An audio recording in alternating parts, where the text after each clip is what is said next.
జరిగితే మీ రౌడీయిజం చూడండి, మీ గుండాయిజం చూడండి అని ఈయన ట్వీట్లు చేసేవాడు. ఇప్పుడు వీటన్నిట్లో ఏమైనా చేయగలుగుతున్నాడా? ఇప్పుడు అదే చింతమనేని కొల్లేరు దగ్గర ఏం చేస్తున్నాడు ఈయన తెలియదు. ఈయన పర్యావరణ మంత్రే కదా, కొల్లేరులో ఏం చేస్తున్నాడు తెలియదు. పంచాయతీరాజ్ శాఖ మంత్రి కదా, కొల్లేరులో ఏం చేస్తున్నాడు తెలియదా? ఈ ప్రభుత్వం చేస్తున్నా లేదా ఈ ప్రభుత్వంలో అధికారంలో ఉన్నటువంటి వాళ్ళందరూ ఏం చేస్తున్నారు తెలిసి ఏం చేయలేని పరిస్థితి ఆయన.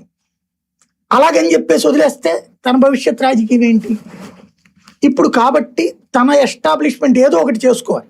ఇక్కడ మాక్సిమం ఏం చేస్తారు, ఇప్పుడు రోడ్లు వేయించాను, లేకపోతే దానికి 1 కోటి రూపాయలు నేను విరాళం ఇప్పించాను, లేకపోతే దీనికి 30 కోట్ల రూపాయలు ఖర్చు పెట్టాను, ఇలాంటిది వన్ ఆఫ్ ద న్యూస్ ప్రతి అధికారి ప్రతి నాయకుడికి ఉండేటటువంటి.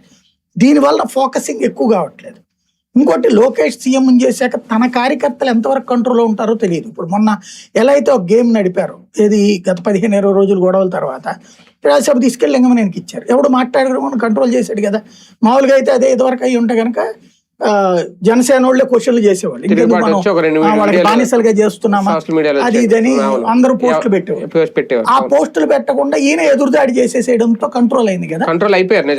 మేబీ అట్లాగే లింగం అనే ఈ విషయంలో కూడా లోకేష్ సీఎం అవుతున్నారన్నటువంటి పాయింట్ ని తను కార్యకర్తల దగ్గరకు వచ్చేటప్పటికి ఏంటి నేనేం చేసినా కరెక్టే, మీకోసమే చేస్తున్నా, లోకం కోసమే చేస్తున్నా, దేశం కోసమే చేస్తున్నాను ఫీలింగ్ కోసం కల్పించడం కోసం చేస్తున్నట్టు ఒక ఆస్పెక్ట్ అనుకోవచ్చు. ఒక ఆస్పెక్ట్ ఇది విశ్లేషణ తప్పించి మనమేమి ఆయన చెప్పిన మాటలనే విశ్లేషించి